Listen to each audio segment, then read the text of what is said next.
Welcome back to Investing Talk podcast. Today we are focusing on really one of the major financial names reporting this week, Bank of New York Mellon. You often just hear it called BNY Mellon. We're going through the source material covering their upcoming Q3 2025 earnings results. Now, the report itself is due out October 16th. That's before the market opens, and it covers the fiscal quarter ending September 30th. Our goal here today is, well, pretty straightforward. Quickly get you, the learner, up to speed on the consensus expectations, give you some historical context, and look at the key tech and macro factors that are likely going to drive the stock's reaction. And as always, we'd really appreciate it if you'd subscribe, like, and comment on this analysis. Also, if there's a specific company you want us to look into next time, definitely leave us a comment below. Okay, let's unpack what's going on with this financial giant and its crucial upcoming report. All right. So if we start with the market consensus, what are analysts actually expecting here? It looks like they're modeling kind of a classic custodian bank picture. Moderately optimistic looking back year over year, but sequentially, they're clearly pricing in some structural headwinds. Okay, so break that down. What are the headline numbers? Let's start with the top line, revenue. Consensus is looking for $4.99 billion. Almost $5 billion. Right. And that represents a respectable year-over-year increase of 4.8%. Nearly $5 billion in revenue. That sounds pretty solid for a bank like this, known for stability. But how does that actually flow down to the bottom line? What about earnings? Yeah, good question. So the expectation for core earnings per share, or EPS, that sits at $1.82. Now, that would be an increase of 4.6% compared to last year. So again, positive year over year. However, and this is where the market seems to be focusing, that figure also represents a sequential drop. It's down about 7.6% compared to just Q2 2025. Wait a second. A 7.6% sequential drop in EPS. That feels like a pretty big step back quarter over quarter for a stable name like BNY Mellon, even if the year over year looks okay. Does the company's own guidance sort of explain that expected decline? It largely does, actually. Management's commentary after Q2 basically set the stage for this kind of sequential pressure. They previously guided for low to mid single-digit revenue growth for the full year 2025. And that $4.99 billion forecast, it fits right in there. Okay. But critically, they specifically mentioned that net interest income, NII, was expected to be, and I quote, relatively flat sequentially. Flat NII. That's the key constraint then. Exactly. What's kind of fascinating here is how the consensus lines up.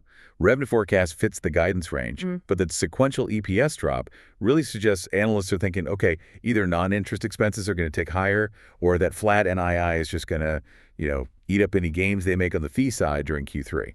And it's probably worth mentioning that less official number, the whisper number that circulates. Yeah. Sources suggest that's actually a bit higher, sitting around $1.85. So it seems some investors think maybe the analysts are being a little too cautious on that sequential dip. That's a fair point. A little bit of tension there between the official consensus and the whisper. So, okay, the story heading into Q3 seems to be about these constraints, largely driven by that NII outlook. But let's shift gears a bit. How good is BNY Mellon at actually hitting these numbers? What's their track record on execution? Yeah, this is where the narrative gets quite interesting. Despite that kind of subdued sequential guidance we just talked about, BNY Mellon has consistently beaten the consensus estimates. And not just on EPS, but on revenue, too, for the last 4 quarters straight. 4 straight quarters. Yep. A sustained track record. It shows pretty consistent outperformance recently. That Q2 report seems like the clearest recent example of that momentum, right? Didn't they beat pretty handily? They did. Their actual EPS in Q2 came in at $1.93. The consensus was looking for $1.77. Yeah, wow, that's a $1.16 beat. That's substantial. It definitely went against that cautious analyst tone. Absolutely. And the market has noticed and frankly rewarded that execution. 3 out of the last 4 times they reported earnings, the stock reacted positively the very next day. Okay. After that Q2 report we just mentioned, the stock saw a healthy 2.7% jump the next day. It suggests investors have some confidence in their ability to meet or maybe even exceed expectations. And what about analyst sentiment right now leading into this specific report? Are they getting more positive or more negative? That's another positive signal, actually. Over the last 3 months, the trend in analyst expectations has been upward. EPS estimates have picked up by about 7-11 cents during that time, and revenue estimates, they've increased by roughly several $0.08 billion. So analysts are actually improving their models, not cutting them as we get closer to the report date. Exactly. It shows improving sentiment. So history and recent revisions suggest momentum is kind of on their side. Okay, so the track record is strong, but can the underlying business metrics keep pace, especially with that NII issue? What are the core business drivers we really need to focus on in this Q3 report? Right, well, since NII is expected to be flat, as we discussed, the real core secular driver for performance here has got to be fee revenue growth. Fee revenue, okay. That's the metric everyone should be watching, probably above all others. Just for context, in Q2 2025, their fee and other revenue was $3.83 billion. That was up 7.2% year over year. So that momentum needs to continue to drive any potential upside surprise. Precisely. And there are some macro tailwinds that should, in theory, support that fee structure, which is obviously crucial for a global custody bank like BNY Mellon. What kind of tailwinds? Well, the sources we looked at indicate that the custody sector generally benefited in Q3 from rising global asset values. Ah, okay. Markets were generally up. Exactly. Industry assets under custody, or AUC, were up approximately 3% sequentially across the whole industry. Which should translate pretty directly into higher fees for custody and asset servicing for BNY Mellon, right? Assuming they held on to their market share. Yeah, assuming they maintained share, which, they almost certainly did. That rising tide should lift their fee boat, so to speak. Okay, but let's circle back to that big constraint, NII. You mentioned management expects it to be flat. But hang on, didn't the 10-year U.S. Treasury yield actually rise a bit in Q3, something like 21 basis points? It did, yeah. So why would NII be muted if the broader rate environment was actually slightly beneficial? Isn't this supposed to be a rate-sensitive business? That's a really important question, and it gets to a key piece of how these big banks work. While longer-term rates did rise, BNY Mellon, like a lot of mature banks, might have already seen most of the benefit from rising rates on the asset side of their balance sheet. Okay. The real constraint now is probably on the other side, the cost of their funding, specifically deposits. Deposit rates often lag when short-term rates first go up, but they can catch up pretty quickly. Analysts, like those at JP Morgan, who specifically flagged muted NII upside in their notes, are likely betting that BNY Mellon is having to pay a bit more now for its institutional deposits. So deposit costs are rising, offsetting the higher yield on assets. That's likely the dynamic. Yeah. It keeps the net interest margin, which was 1.12% back in Q2, and flat sequentially then too, basically stuck in neutral. So yes, the rising Treasury yield isn't quite enough to overcome the rising cost of funding. Okay, that clarifies that structural weakness perfectly. Thanks.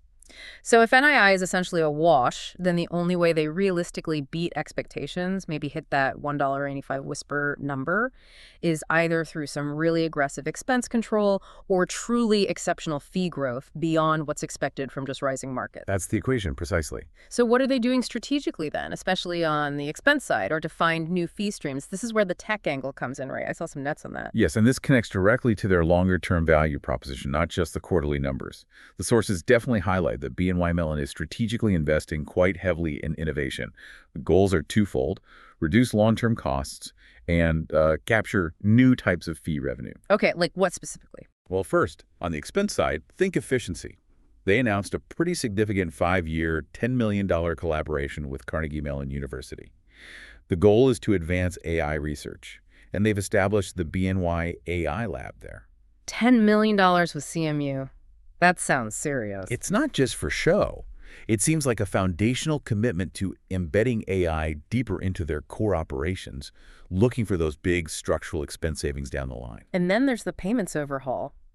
That sounds huge given the volume they handle. It's massive. They're actively testing tokenized deposits. The idea is to completely revamp their enormous $2.5 trillion daily payments processing operation. Wow. Daily? Yeah. They're aiming for near-instant settlement using blockchain technology. If they can pull that off, the long-term implications for cost reduction and, faster, more efficient flows are significant. It could really differentiate them from competitors still stuck on older systems. Plus, they're not just relying on traditional assets, right? They're moving into digital, too. Correct. They're diversifying the fee base. Back in August 2025, they announced expanded offerings for private markets, and they also secured a pretty strategic custody win. It was with a firm called OpenEden, specifically for digital asset management. Interesting. So they're positioning themselves to service that growing digital asset space. Exactly. It reinforces their role for digital asset managers and helps expand their assets under custody in what could be a really high-growth sector. So yeah, the technology story is definitely key to making the bull case here. Okay, so summing up the pieces, we've got potentially strong fee momentum helped by macro tailwinds, clear evidence of long-term tech investments aimed at efficiency. But all of that is balanced against this constrained NII picture. Given this kind of complex mix, what level of stock price movement should you, the listener, realistically anticipate right after the report comes out? Well, the market is certainly braced for some movement. Looking at the options market gives us a clue. The implied volatility, or IIV for the options expiring right after the earnings date, is pretty high. It's at 30.2%. And how high is that historically for BNY Mellon? That puts it in the 78th percentile compared to its own IV over the last 12 months. So yeah, significantly elevated compared to normal. Okay, elevated for what does that translate to in terms of an expected price swing? Based on that options pricing, the market is essentially baking in an expected move for the stock of approximately plus or minus $2.20. $2.20. And what's that as a percentage of the current price? That works out to about 4.0% of the current stock price, give or take. Okay, so plus or minus 4%. That gives us a solid defined range for what the options market sees as a normal reaction. It tells us investors are definitely prepared for a meaningful surprise, either up or down. Precisely. It frames the potential reaction nicely. All right, so that 4% swing helps set expectations. Now, for the listener trying to synthesize all these data points, the consensus, the history, the drivers, the constraints, how can we structure the most likely outcomes? Yeah, let's try to put it into scenarios. Based on the source analysis and probabilities, we can map out a few potential paths. And just to reiterate, the key things to watch within the report will be that fee revenue growth number is at meeting or beating expectations, and any commentary on expense control, which is the lever for margins. Got it. Fees and expenses. So what's the most likely scenario? The base case. The base case, which based on everything we'd assign roughly a 60% probability to, this scenario would see revenue land somewhere between, say, $4.97 billion and $5.04 billion. And EPS would come in between $1.76 and $1.83. So basically right around the current consensus. Exactly. It reflects that consensus view. Mid-single-digit fee growth, pretty much offset by that flat NII we talked about. In this outcome, you'd likely see a fairly modest price reaction, probably somewhere in the plus or minus 2% range, kind of a met expectations result. Okay, that's the base. Then how did they potentially get to the upside, break out of that range? All right, that brings us to the bull case. We put the probability here lower, maybe around 25%. For this to happen, revenue would need to come in higher, maybe in the $5.05 to $5.12 billion range. And importantly, EPS would need to be stronger, say $1.85 to $1.90. Hitting or beating that whisper number. Right. That level of outperformance would probably drive a more significant positive reaction, maybe in the plus 5% to plus 7% range. And what would fuel that? Better fees or lower costs? Likely a combination, but heavily driven by better than expected expense control. Maybe a sign that some of those AI initiatives are actually starting to deliver tangible savings sooner than expected. Plus, continued strong growth in assets under custody boosting fees. Makes sense. And the flip side. What if that NII headwind is actually worse than expected? Or maybe those big tech rollouts are temporarily inflating costs? Yeah, that's the risk scenario, the bear case. We'd assign this the lowest probability, maybe around 15%. Here, revenue would disappoint, falling somewhere between $4 and $4.97 billion. And EPS would miss consensus, landing between $1.68 and $1.75. Ouch. Below the consensus range. Yes. This kind of scenario may be caused by a surprise jump in non-interest expenses, or if NII actually contracts slightly instead of being flat, that could lead to a price drop potentially in the minus 4% to minus 7% range. So hitting that lower bound or even exceeding the expected move based on options. It's possible. That's the risk if the structural constraints really overwhelm the fee momentum in the quarter. Fantastic summary. Thank you. Okay, so putting it all together, based on BNY Mellon's, pretty consistent execution track record over the last year, the fact that analyst estimates have been rising lately, and the generally strong fee momentum backdrop helped by global asset values, it feels like the overall leaning heading into the specific report is probably neutral to maybe modestly bullish. I think that's fair. The consensus confidence score we sort of derive from synthesizing the sources sits at about a 7 out of 10, cautiously optimistic maybe. Right. But zooming out for a second, if we connect this earnings report to the bigger picture for BNY Mellon, the earnings print itself isn't the only thing that could drive the stock price in the near term, especially for a major custodian bank like this. That's a very good point. There are other factors at play. We know they're pushing hard on these AI and blockchain initiatives, really trying to reposition themselves strategically for long-term efficiency and growth. That's the internal story. But externally, institutional flows are just critically important for a custodian's business. Absolutely fundamental. And we have two potentially significant market structure events coming up soon that are almost guaranteed to drive some short-term volatility in those flows. First, there's the major ETF rebalancing scheduled for October 28th. Yep, that always moves assets around. And then, a bit further out, the release of the institutional 13F filings in December, showing where the big money was positioned. Both can cause significant short-term shifts in custody assets. So, okay, here's a final provocative thought for you, the listener, to maybe mull over as you watch the price action, not just on earnings day, but over the next quarter or so.